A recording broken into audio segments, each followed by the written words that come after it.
You need that experience and you need that motivation to say, yeah, this is exactly what I want to do.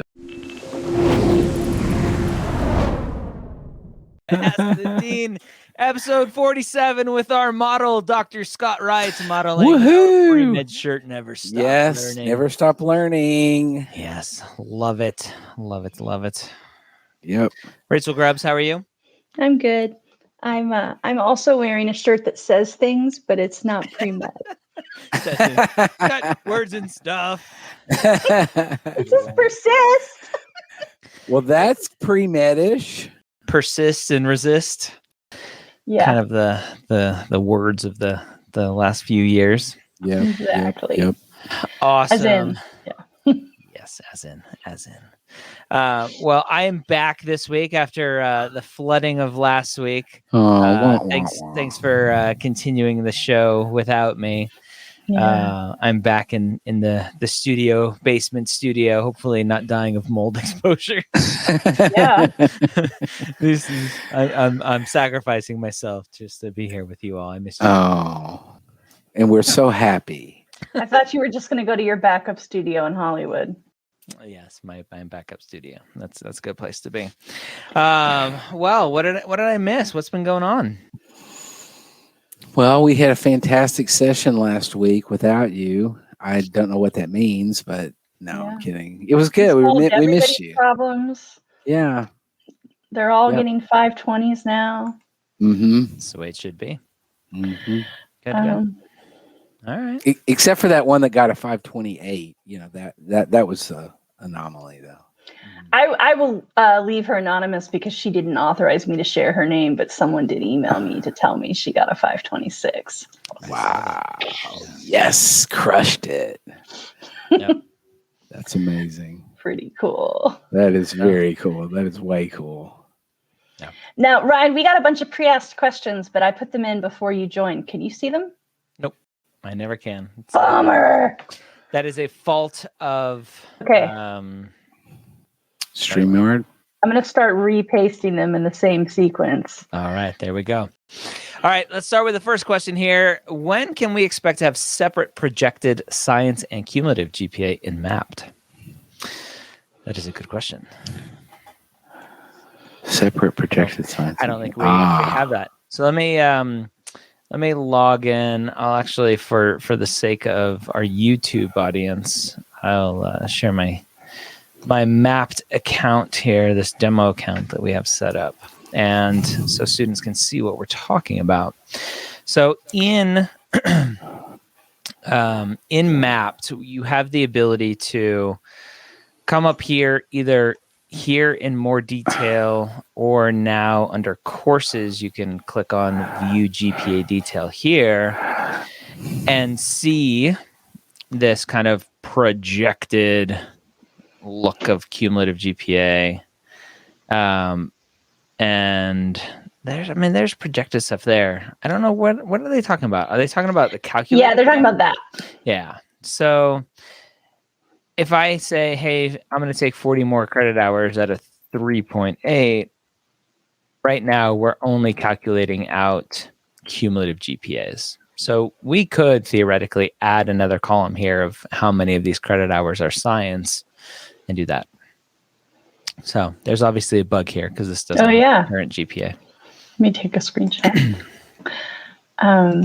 Yeah, that's definitely something we can put on the roadmap. It's not something that's asked for a bunch, but obviously science GPA is one of the more important GPAs to look at, especially if you're trying to overcome some negative GPAs. We can do that. We'll add that to the to-do list. Yep. Great.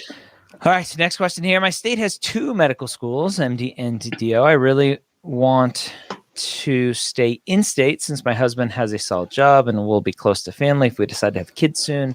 Is it crazy to only apply to those 2 schools? I'm a non-trad and wonder if it's even worth applying out of state because my stats are on the lower side. Scott, what do you think? Well, that's a tough one. Anytime you have family connections and stuff that are really necessitating you staying close by. I've had students before who only applied to a limited number of schools because of obligations for whatever reason. A lot of times it's spouse or partner. Sometimes it's, other family issues that really make them need to stay close by. And, I think if you do that, you got to go into it knowing that that's going to limit the possibilities. And, but I think that, especially if the student is applying DO, I would say apply DO and out of state for sure. Most of the DO schools are private institutions and don't really have out of state regulations attached to them, and they're very friendly to non-traditional students, and particularly if there's a nice trend line on the GPA and stuff, I'd say go for it. MD is a little bit different just because there's so many of them have state residency regulations and stuff because they're public institutions. But I would say certainly on the DO side, I'd go for a broader brush on that. That'd be my thought. It's hard. I see this a lot with non-traditional students, as I'm sure you do as well. Of just especially with a spouse or a significant other in the mix, where they have a job and it's a good job and it's maybe more of a local job that they couldn't get somewhere else, and there are restrictions on that, and kids aren't in play yet, it sounds like, but potentially are nearby or close. And it makes things so much harder. But the question that I always come back to, I ask the student, do you want to be a doctor or do you want to be a graduate of either of those two schools? And if the answer is I want to be a doctor, then there are going to be sacrifices. Yeah. And maybe those sacrifices are you live apart from your husband. Maybe those sacrifices are your husband. You don't have kids. A lower paying job. You don't have kids for a while, or your family moves with you. There are sacrifices. So lots of issues. Yep. Yeah. Life, adulting. It's so hard. It sucks. So hard. Yeah. But so good luck with your big decision. Yeah.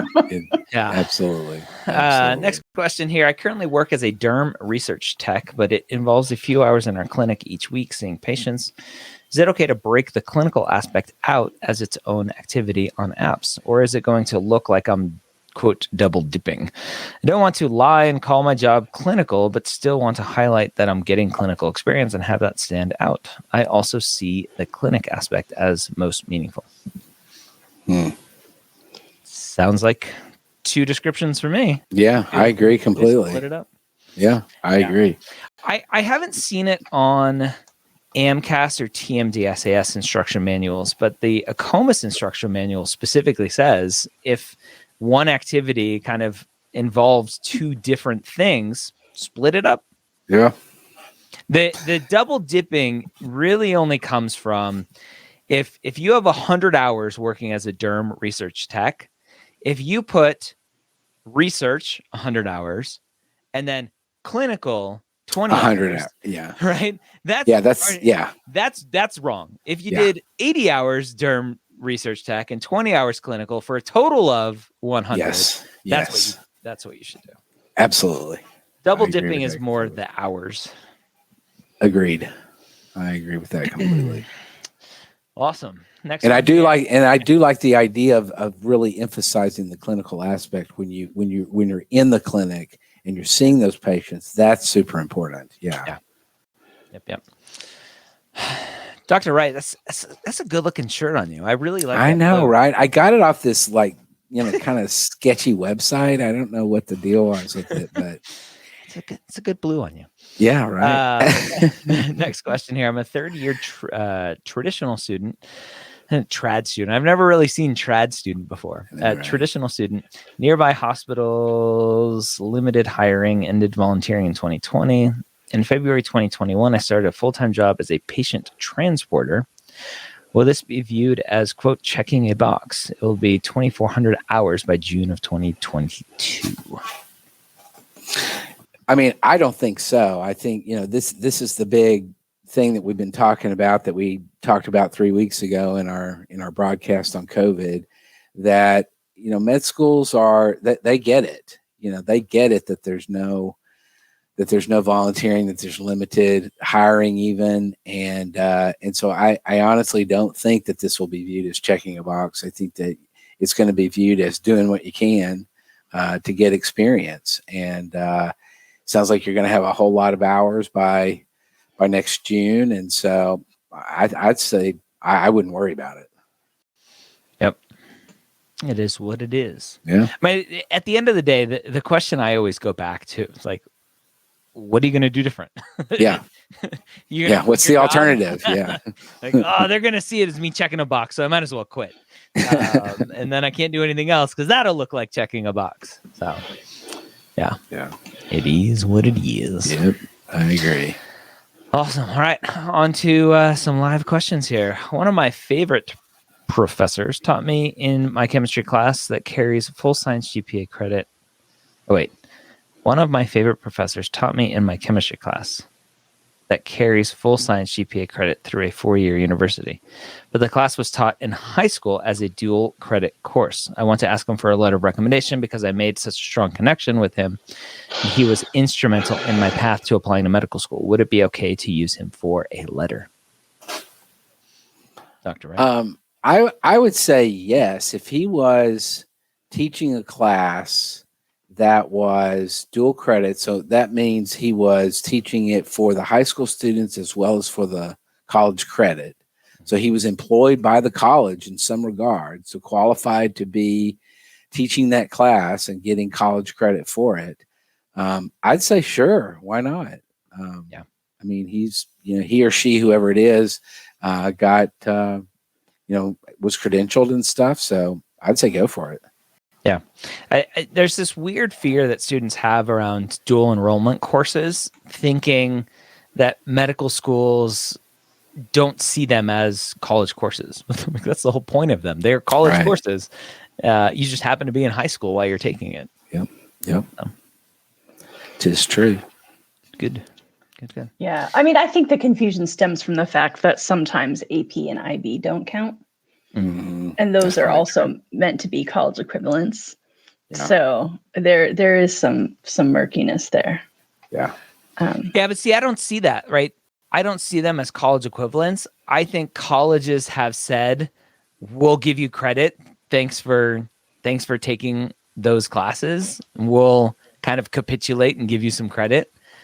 But I wouldn't call them college equivalents. Yeah, and I think that's only if you make a certain grade on the exam. Yeah. Right. So just because you took an AP class, if you don't get, because I took some AP classes in high school, and I took They had high the school back exam. then? Yeah, it was a one-room schoolhouse. Had chalkboard things at the chairs that you had a write slate. on. Slate, yeah, a slate. And an abacus. Yeah. Yeah. We gotta bleep that out now. Oh, sorry. Mark our podcast explicit. I just rewatched one that was like weird edit, and then Scott going, "Sorry about my French." Yeah, but to your point, right? AP is a little different because it's about your score on the exam, and then it's about what the college decides to do with it, and then it's also about what the med school decides to do with it. I mean, I always tell high school students to do the AP anyway, just because, those courses move so fast in college. Like, it's not the end of the world if you have to take, calc twice, because the second time you do it at the college level, it's at about, 8x the high school speed. Right. I took this many AP courses. I think I took 1 or 2. I don't remember. All righty. Okay. Does it make one more competitive to a medical scribe for the teaching hospital directly affiliated with your local medical school versus a scribe elsewhere? Connections, networking, potentially, right? The networking. Like, is one of the physicians you are scribing for on the admissions committee who could do a little wink, wink, nudge, nudge. Obviously, they're not going to be the one reviewing your application because there's a conflict there, but they potentially could put in a good word for you. But outside of that.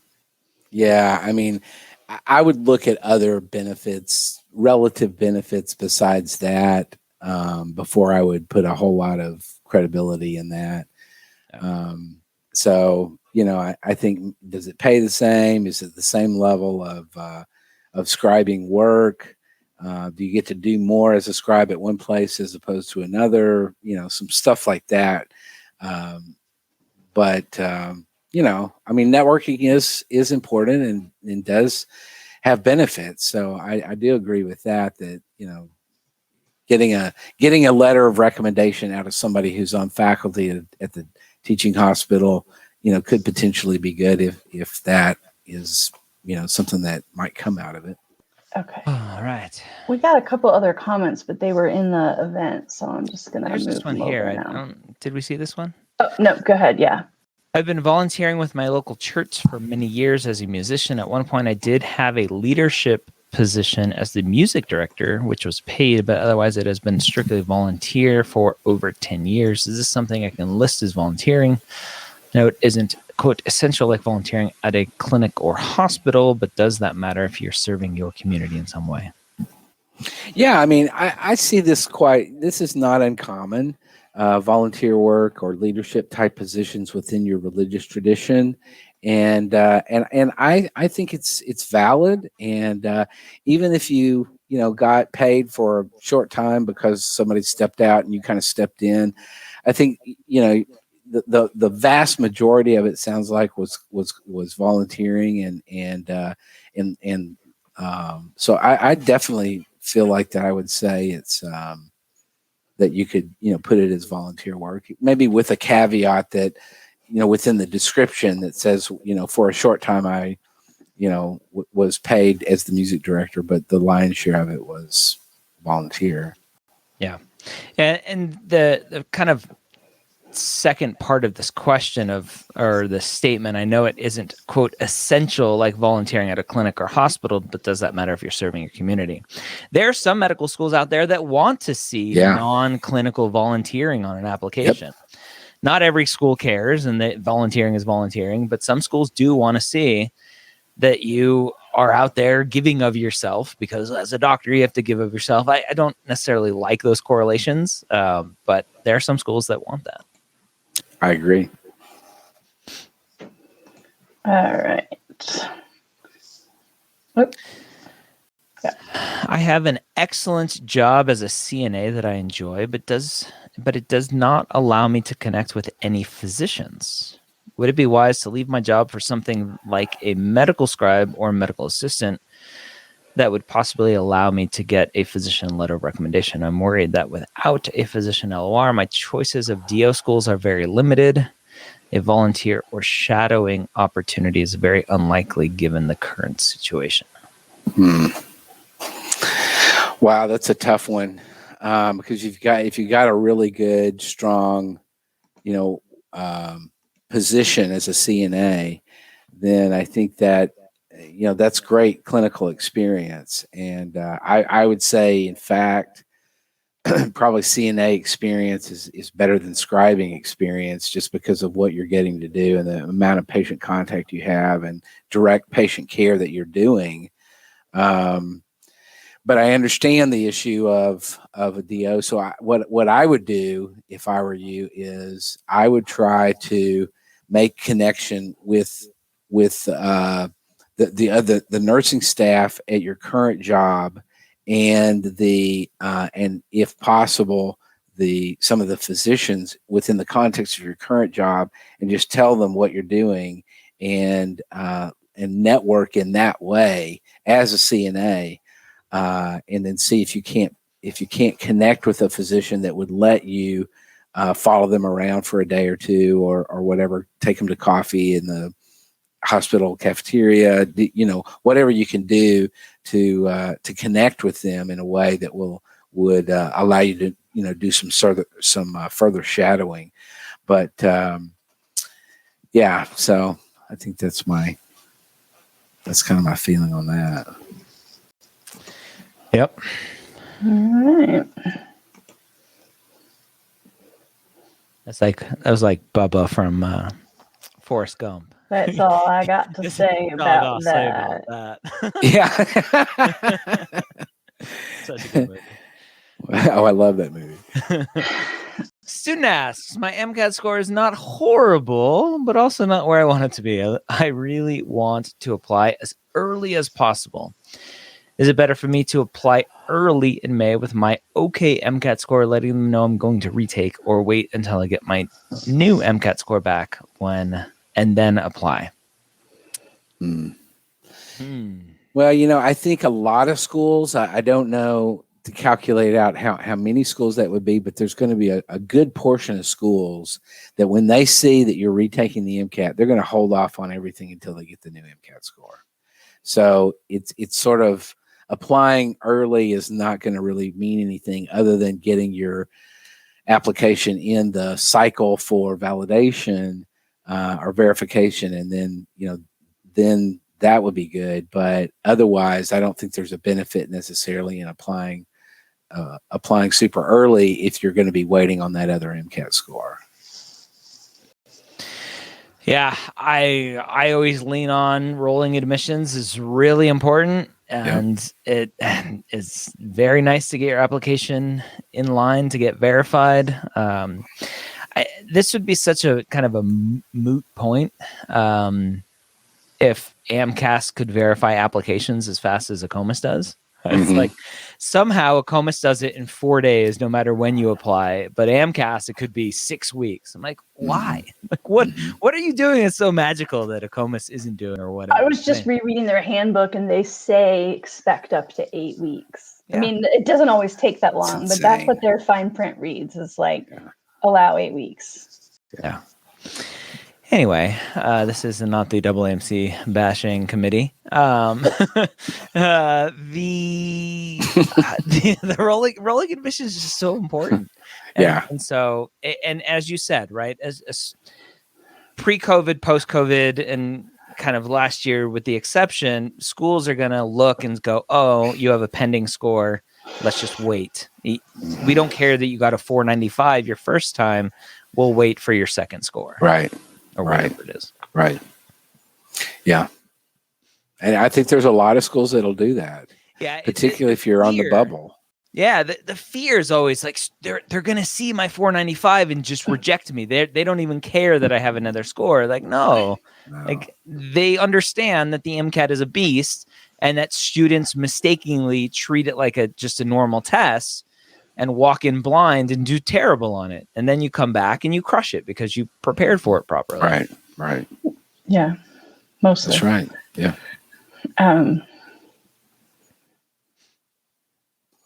Awesome. All right, so where'd we leave it for her? She's going to go ahead and get herself verified.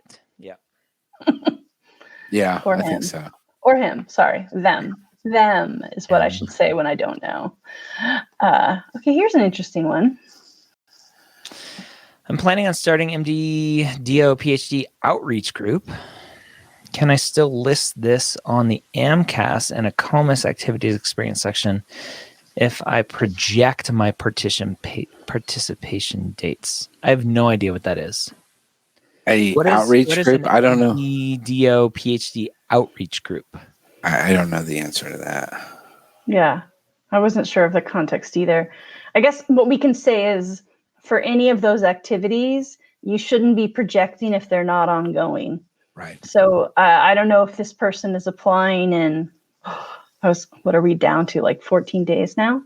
But if you are applying in 14 days and you haven't started the group yet, I would say no. Yeah, I agree with that. If you're applying next year, then it's going to be moot. Right.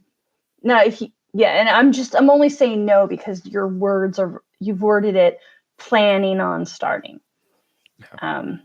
So if planning on starting means, actually it's been going for 3 months, and I'm just like, it's, if you're just underselling yourself, then it might be different. Yeah. Agreed. So let me kind of twist this one a little bit. based on, I did some application renovation recordings today, and a student applied this past cycle with 2 activities on his application that didn't happen with this was going to happen, but COVID canceled it. What are your thoughts on doing that? On the primary application, not on a secondary that said, how did COVID affect you? Yeah, I don't like that idea. Yeah. I think that's a little scammy to me. It sounds a little scammy.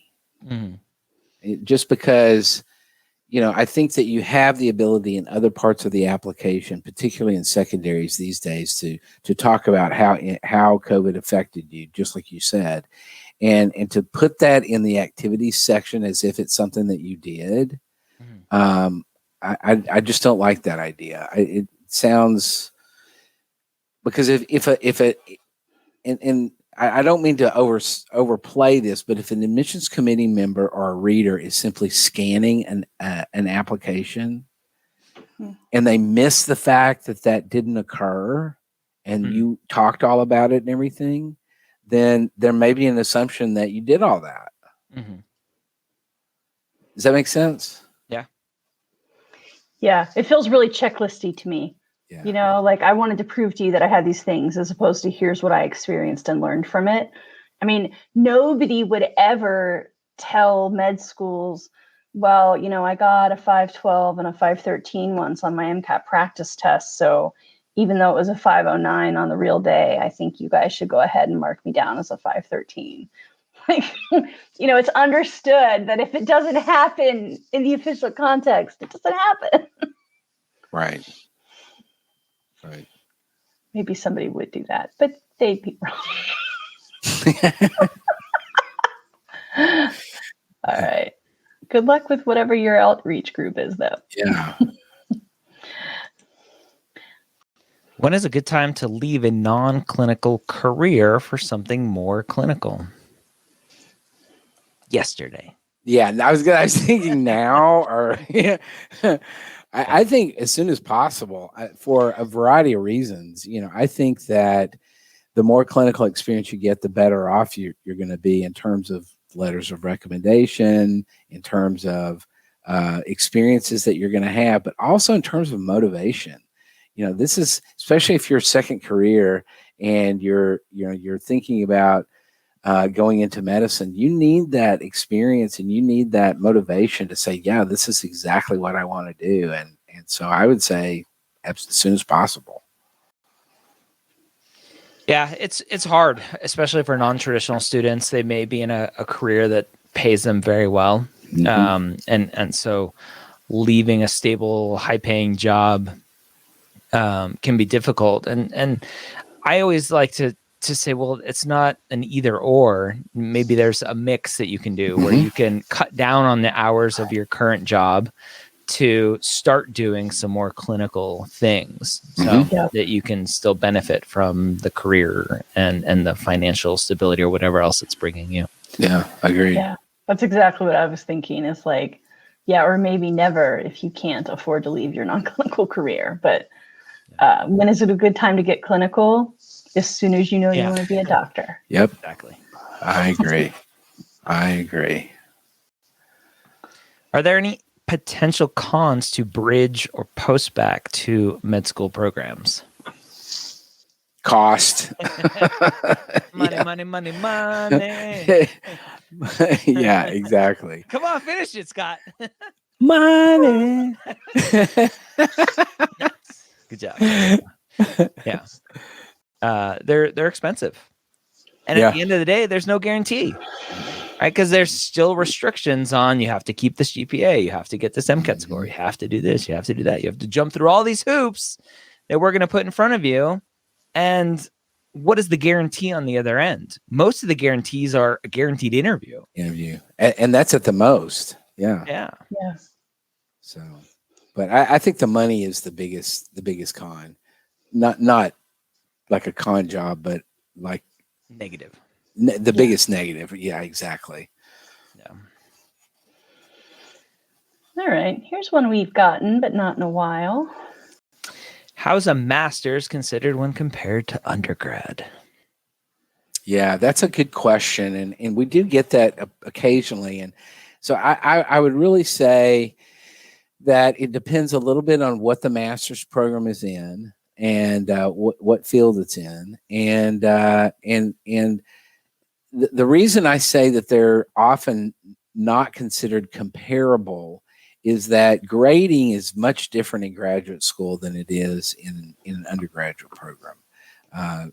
In graduate school, you don't make C's and stay in graduate school. You make C's and you're kind of gone. And so to say, well, I had a 3.4 GPA in graduate school is not really the same as saying I had a 3.4 in undergrad, or to say I had a 3.7 in graduate school is not necessarily the same as saying a 3.7 in undergrad. Now, that is not to say that one is necessarily better than the other. I think that you have to consider the whole package of what is this all about? What are my goals? Et cetera. So I think you have to think about all of the details related to what options that you're looking at. Now, in this questioner, I'm not sure if they're considering the idea of a post-bac program of doing a master's as kind of a post-bac way of improving their GPA, as opposed to additional undergrad classes. It's not clear kind of where they're coming from on this, but I do think that they're often not comparable. But it does depend on the program and what the details of that particular program are. All righty. Yes. Let's see. I'm hoping to apply this cycle with a very well-rounded application. However, my MCAT practice exams have hit a plateau and I can't seem to get higher than a 501. Do you have any advice or recommendations on how to tackle this issue? Rachel? Me spotlight myself. Okay. Man, Ryan, you and I love to click at the exact same time. Yeah, this is a tough one. I mean, plateaus are really common for MCAT prep. So, I mean, there's a lot of factors. So, a 30-second diagnosis is only going to get you so far. But the number one thing that I find students forget to do or fail to do is accurately review practice exams. So for every practice test you take, that's, roughly an 8-hour experience or 6-hour experience. You should be spending 1 to 2 times as long reviewing. So, one of my pet peeves is when someone says something like, I'm going to take an exam every day. I'm like, how? Like, it should be, even if you had every day to give to MCAT prep, which most of us don't, it would be exam on Monday, review on Tuesday and Wednesday, exam on Thursday. So really spend time going over every single question, whether you got it right or wrong. It's very tempting to ignore the ones you got right. Just look at the wrong ones and then go, oh, I made a silly mistake. But you need to be looking for patterns in your mistakes. Hopefully you have some kind of lessons learned journal or what did I get wrong or why did I get it wrong list. And you want to be adding to that every time you review a question, right or wrong, so that you're kind of taking away those points and adding to your knowledge base and to just, again, a lot of it isn't the knowledge, it's the critical reading. So figuring out, sometimes the answer you think is right is not the MCAT credited response, and making sure you're thinking about how the MCAT thinks and what it wants you to answer. And detailed review is the thing students tend to miss the most when they're stuck. Yep. Okay. Awesome. Good luck. Yeah, right. Hi, all. I'm applying this cycle, and I have all of my 15 activities and personal statement done. Woohoo! I would love to use your service for editing. So do you help reword, fix grammar issues, and make sure everything is categorized correctly? Yep. Yep. Yeah. So Scott, when I come to you, let's say I'm Joe Schmo Premed. I need a good, what's a good name for pre-med? Patrick the pre-med. And I'm Irish, so I can do Patty. I'm Patty the pre-med. And I say, hey, I want you to edit my essays. What does that look like? So that looks like, let's take, for example, the personal statement. So what I'm going to do when I look at your personal statement is, number one, I'm going to read the whole personal statement probably a couple of different times. And I'm going to be looking at several different things. I'm going to be looking at overall, how do I approach this essay? What does this essay say to me? Both what does it say to my intellect, as well as what does it say to my heart? Does this seep as a passionate person that is really passionate about going into medicine? What does it say to me intellectually? My head, my heart. What kind of message do they get from this? So that's sort of the big picture. I'm also going to be looking at wording and phraseology and grammar, things like that.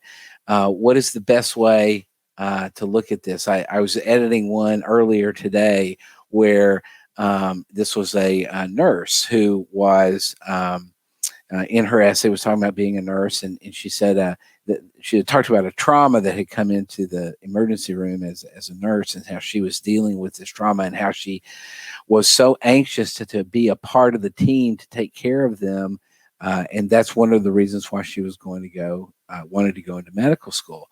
And so I asked her. I actually happened to have a session set up with her, and I asked her. I said, "Now, you said in this sentence here, I wanted to be part of the team, and my question is, weren't you part of the team as a nurse?" Mm-hmm. And she was like, "Oh, well, I didn't even think of that.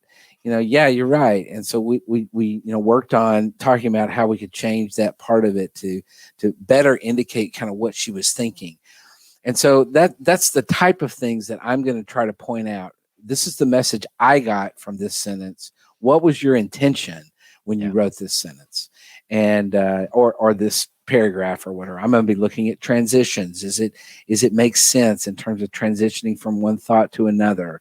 Does it seem to be personal to you, or does it come across as real sort of objective? And you have to keep in mind that these are not formal writing exercises for your classes at school. This is a personal statement. So it needs to be very personal in terms of how you're talking. I like to be able to hear the person speaking it in a way, and I don't want it to sound like some sort of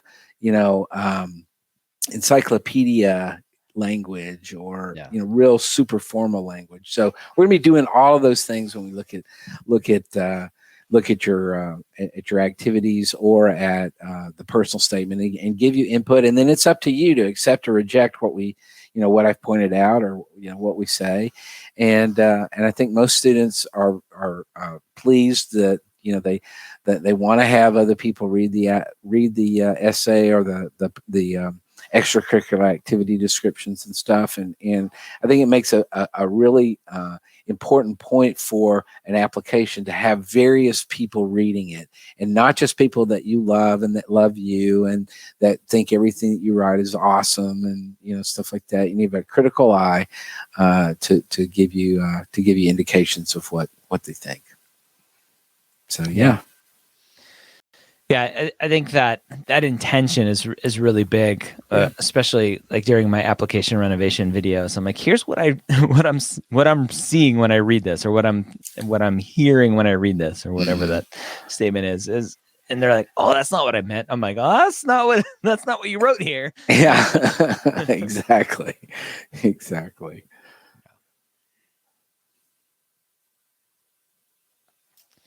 Oh, I think you're muted, Rachel. I am muted because I was coughing before. I just want to remind, I know sometimes we have folks who listen rather than watch, you're driving or doing dishes or whatever. If you're interested in essay feedback, we do still have some spots open for this cycle, and you can go to map.com services. So essay feedback is outside of the MAP membership. So whether or not you're a MAP subscription member, you can get that advising by going online and enrolling. Yep. All right. Let's get back Yes, to sir. more questions. Just behind the scenes for all of you watching, as we're in the throes of adding another advisor to the team. So we have Dr. Scott Wright. Rachel and I will be available for advising soon on the website, and we'll have another advisor. Amazing people we're looking at. Yeah, Definitely. We've really been blessed with, like, it's going to be a tough choice for a good reason, you know? Yeah. Yep. Agreed. All right. Hello, I need 85 more credits to break a GPA of 3.5, but my school needs about only 60 credits for me to graduate with my bachelor's. My current GPA, cumulative GPA and science GPA are 3.2 each. What should I focus on? Thank you. Sciences. Well, what you same? Yeah. So it looks like they're still very early on in their undergrad because they're 60 credits away from graduating. Mm-hmm. So it sounds like I don't know how that makes sense. I don't know. Maybe they have lots of associates credits that didn't transfer. Yeah. I mean, so it's anonymous here, but I think this question asker is a non-trad. Yeah. Yeah, potentially for a second bachelor's, maybe. Yeah. Maybe so. So here's where, especially for non-trads, there's always this focus on 3.5, like 85 hours. So Scott, let's assume, right? The assumption here is 85 credit hours at a 4.0. Right. From your perspective, 60 hours at a 4.0 versus 85 hours at a 4.0. Is there a difference? No. And that trend is so important. Oh, yeah. So many people focus on, and I think a lot of money is wasted, unfortunately, on more and more and more credits to get to this theoretical mecca of a 3.5. Agreed. And I just don't think it's, I think, looking at that trend line, looking at those last 60 hours, if this indeed is a post-bac and they're doing a second bachelor's degree, then all these are going to be lumped into a post-bac GPA anyway. And it's not going to, the schools are often going to focus in on that post-bac GPA to see kind of who you are currently, academically at least. And so I just don't think, I don't think 85 is this magic number, nor is 3.5 this magic number for a cum or for a science GPA. Yeah. So for this specific student, this is not post-bac work. Okay. They did lose credits in a transfer that didn't count towards their bachelor's. Okay. Gotcha.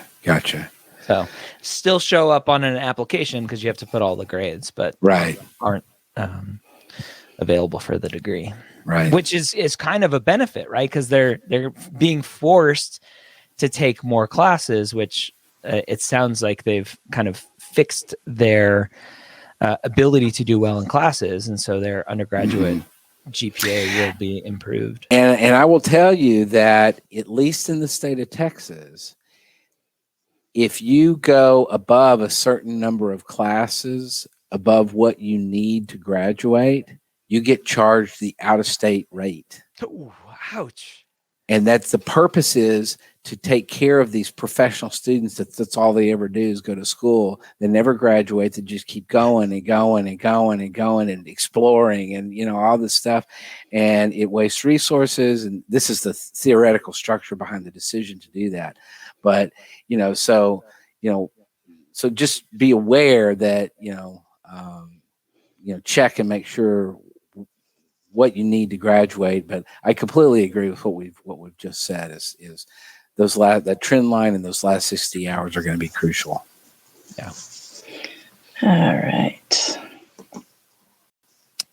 Is it okay to talk about my interest in primary care and my applications and secondaries, or should I leave it out and just focus or discuss my passion for medicine in general? Boy, I think if you're really interested in primary care, I think you talk about it. I think you talk about it in terms of relationship building. If that's something that's important to you, this relational, this longitudinal aspect of medicine, then you talk about it, and you talk about why you feel that way and what it is about primary care that attracts you. Don't talk about it as if this is the end all and be all and you'll never do anything else. Obviously, very few people would do that. But I think it's totally fine to talk about, what primary care is all about and why it attracts you, and that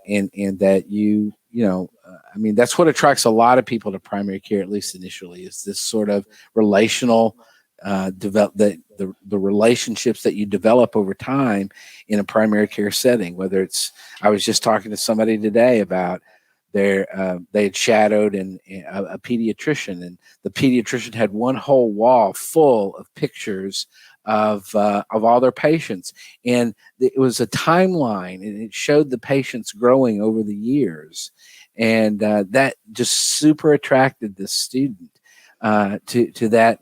To that idea of primary care is this longer kind of relational type experience for a physician, as opposed to one off as a surgeon or as a specialist where you maybe deal with them for a short time and then they're gone, or etc.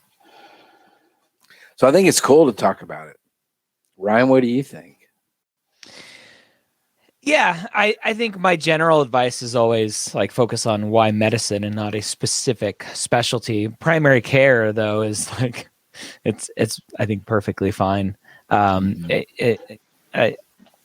was talking to a student earlier today for application renovation. He was one of the few applications where 398 science GPA, 519 or 520 MCAT score, and I was trying to pick apart his application. It was a really good application. And so I brought up his secondary application, which I typically don't do. And the first question on the secondary application is kind of, what does your future look like, or something. It was a very generic question, and wasn't specifically leading to like, tell us what specialty you're interested in. And the student immediately jumped to like, I want to be an oncologist, and here's why I want to be an oncologist. And like, that was the one thing. And I'm like, well, maybe they just don't want oncologists. And so it was really hard. Like, he had a great application and only got like one interview. And it's the subspecialties where it's like, well, you're interested in that now. Right. Or another student actually, he had some lower stats, and one of the schools, University of Arkansas, that he applied to, specifically told him, like, we need more diversity in your shadowing. He had only shadowed a neurosurgeon. He's interested in being a neurosurgeon.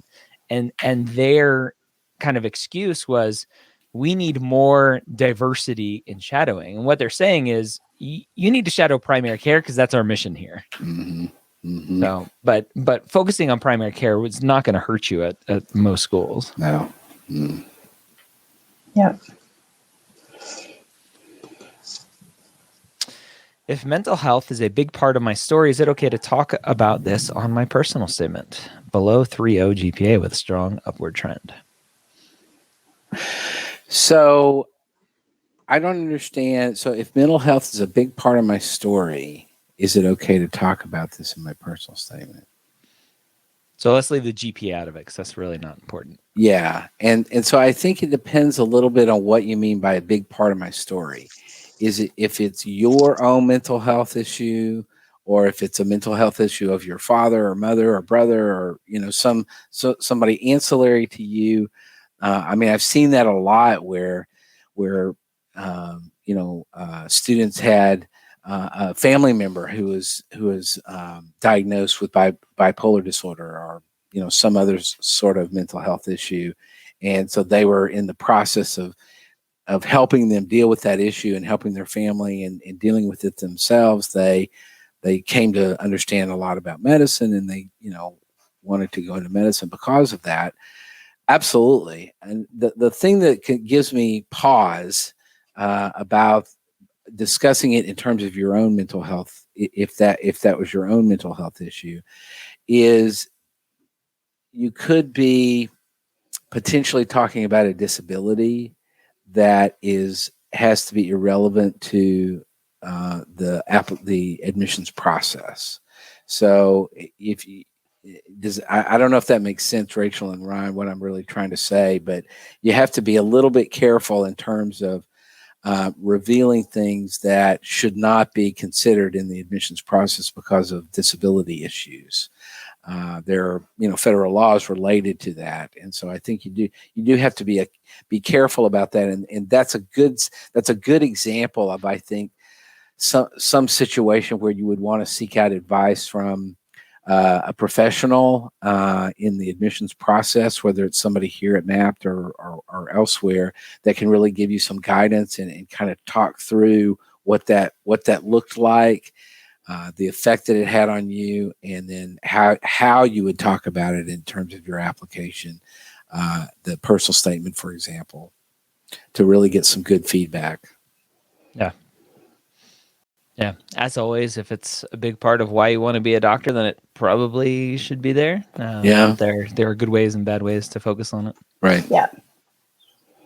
Exactly.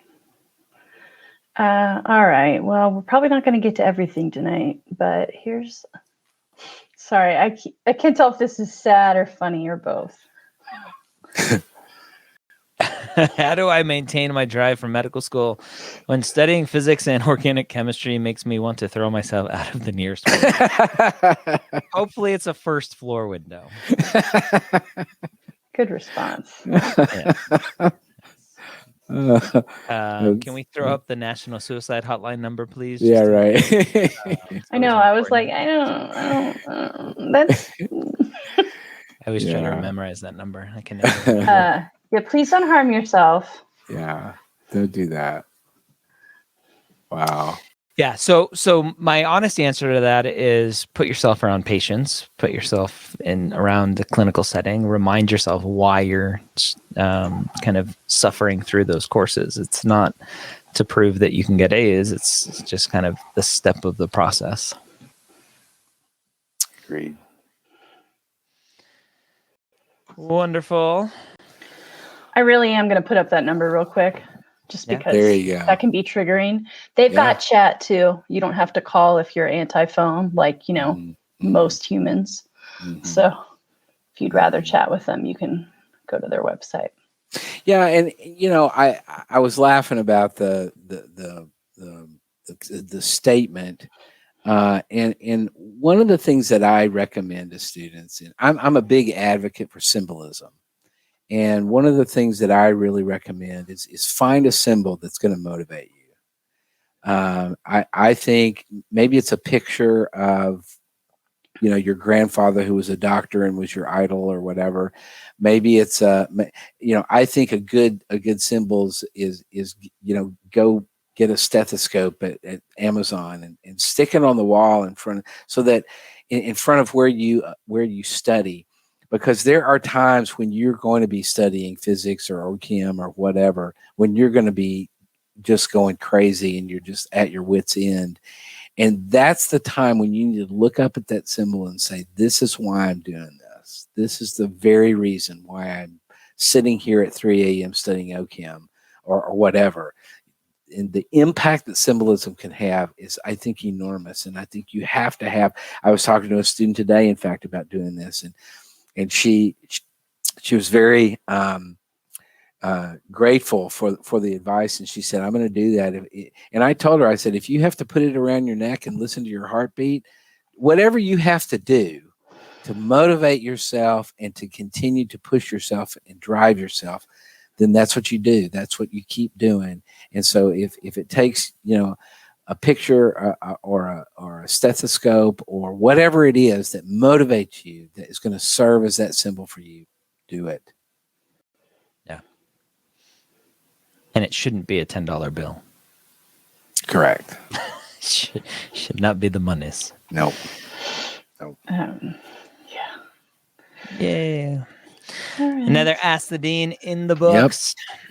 Yep. It's been fun. It's been real. It has been fun. It has been fun. Absolutely. All right. Thank you, everyone. Thank you. Love all of you.